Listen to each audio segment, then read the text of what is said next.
Assalamualaikum warahmatullahi wabarakatuh. Bagaimana kabar teman-teman kelas seminar? Semoga selalu dalam keadaan sehat. Oke, teman-teman, kita lanjut ke SB. Di SB kita akan membahas karya seminarnya milik punyanya Muhammad Ali Ibrahim. Judulnya adalah perancangan buku informasi budidaya ayam Bangkok sebagai peternakan unggas komoditas ayam. Ini judulnya keren ya, ayam Bangkok dulu untuk komoditas ekspor.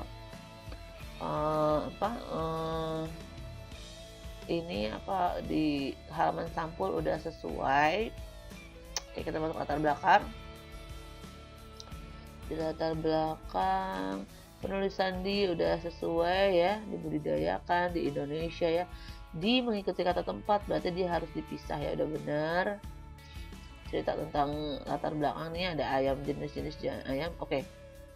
Ini kamu kalau lihat ya, dari paragraf 1 dari kalimat pertama sampai kalimat terakhir ini tuh panjang banget ya. Kita lihat ada berapa kalimat ya. Padahal idealnya dalam satu paragraf ada 5 sampai 7.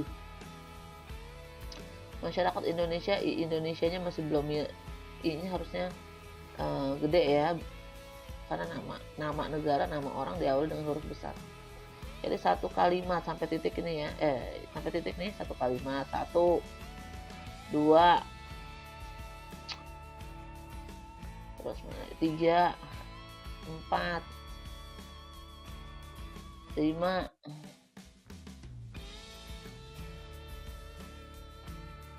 'Kawin silang ras ayam 5, 6, 7.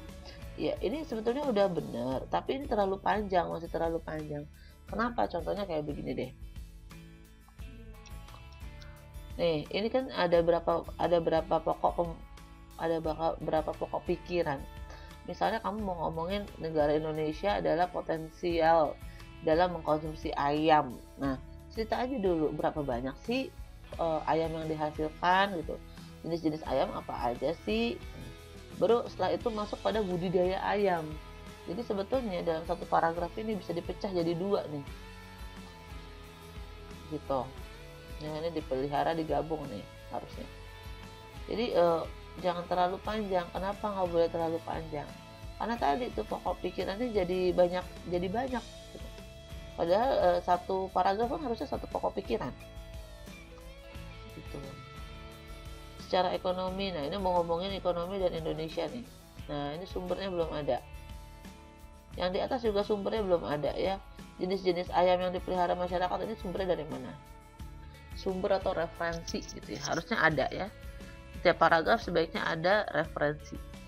Nah, ini baru ada di sini keunggulan broiler dari Nuriasa. Kandang, referensinya juga belum ada. Populasi unggas. Oke. Di Asia maksudnya. Di daerah Tanjung Barat. Oh, ada namanya ya. Bapak Zainal. Dalam penulisan karya ilmiah, kata sapaan bapak, ibu, beliau, tante, mbak itu nggak boleh. Karena dalam karya ilmiah semua orang dianggap setara, sejajar. Jadi langsung aja ngomong menurut Zainal, pengusaha misalnya. Pengusaha bidang ayam di daerah, pengusaha bidang peternakan ayam. Ayam butuh kasih sayang, perhatian. Ini wawancara atau kutipan nih? Kutipan dari media lain. Kalau wawancara berarti harus dikasih tahu dalam kurung wawancara tanggal berapa. Kalau dia diambil dari tulisan orang lain, maka sumbernya juga harus dicantumkan. Ini sumbernya nggak ada ya. Tapi jalan pikirannya udah sesuai gitu, jadi udah runut. Cuma itu aja tuh sumbernya kurang. Banyak orang Indonesia tidak percaya dengan harga jual ayam Bangkok yang mencapai ratusan juta. Oke, berdasarkan latar belakang penelitian ini salah template akhirnya berujung pada salah informasi yang disampaikan. Metodenya belum ada, terus metode penelitian nggak ada, waktu dan tempat nggak ada, alasan memilih medianya juga belum ada. Waktu yang tepat ini harusnya jangan di sini, langsung masuk ke dalam paragraf latar belakang ya. Penelitian dilaksanakan setelah pembuatan proposal surat. Enggak begitu, maksudnya langsung aja penelitian ini kan kamu udah cari data nih. Nah, udah cari data, dimulai dari situ gitu, walaupun belum ada surat dari kampus ya dihitung dari situ. Kan udah mulai nyari datanya.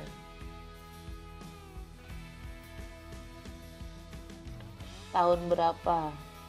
Misalnya mulai dari Agustus sampai Desember gitu, 2020.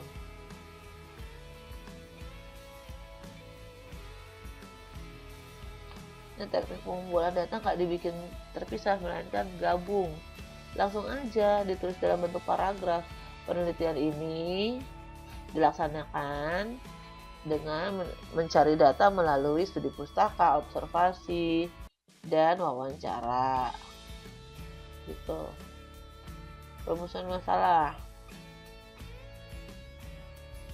Oke, udah benar. Tujuan penelitiannya juga udah benar. Sekarang kita masuk ke bab 2-nya. Oke. Digabung dia nih bab 1, bab 2-nya. Kita masuk ke bab 2-nya ya. Ini bab 1-nya nggak dibenerin ya kemarin. Ayam Bangkok, sejarah ayam Bangkok. Bangsa Galus, ini bahasa apa? Nama kan harus pakai huruf besarnya di awalnya ya. Gitu. Di pohon dan di setiap, di spasi setiap, karena kan tempat. Ini banyak apa kata-kata yang nempel-nempel gitu, tuh yang bergabung nanti diperbaiki tuh ya. Ini apa sih tuh, nggak kebaca begini jadinya.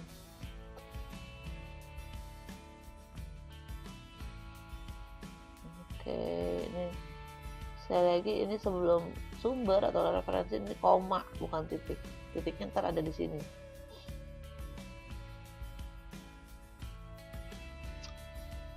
Oke ya.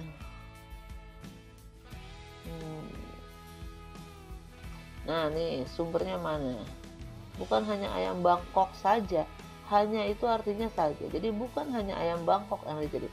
Sajanya hilangin, pilih mau saja apa? Mau saja atau hanya? Ya, jadi pilih salah satu. Itu namanya kalimat efektif. Yang dijadikan sebagai ayam aduan tapi masih ada jenis lain. Yang ini ayam-ayam aduan lainnya. Sumbernya mana? Dari siapa? Dari atasnya Bu, sumbernya kan ada di atasnya. Mana? Nggak ada. Jauhan ya. Nih kayak gini kan, ada data-data nih, data Direktorat Peternakan Jenderal Peternakan tahun 2016. Coba cari di coba lihat di panduan penelitian gimana kalau nulis referensi dari kayak begini nih. Gitu. Tetap aja harus ada kayak nama referensinya gitu, dalam kurung misalnya laporan peternakan tahun berapa, halaman berapa, itu harus ada. Walaupun nggak ada yang nulis gitu, maksudnya penulisnya kan dia biasanya tim, tapi harus dicantumkan. Ayam ini ya, setiap paragraf masih belum ada referensinya tuh. Nih, datanya dari mana itu? Ayam sehat, vitamin ayam. Kenapa harus bahas tentang ayam sehat gitu. Nah ini nggak perlu ada nggak perlu ada gelar dalam referensi, nggak perlu ada gelar, langsung nama aja. Oke, secara umum logikanya udah bener, tapi harus diperbaiki tadi ya tekniknya, penulisan sumber, terus apa tuh nama orang diawali huruf besar, bahasa asing gitu. Sekarang kita lihat daftar pustakanya. Ini datanya udah banyak. Nah, penulisan daftar pustaka kurang tepat. Karena apa? Karena daftar pustaka nggak begini nulisnya ya. Ada bagian yang menjorok ke dalam. Nanti kamu cek Kamu cek gimana cara nulis daftar pustaka minggu lalu udah dibahas tuh. Oke. Sampai di sini teman-teman. Terima kasih atas perhatiannya. Kita tutup dulu. Assalamualaikum warahmatullahi wabarakatuh.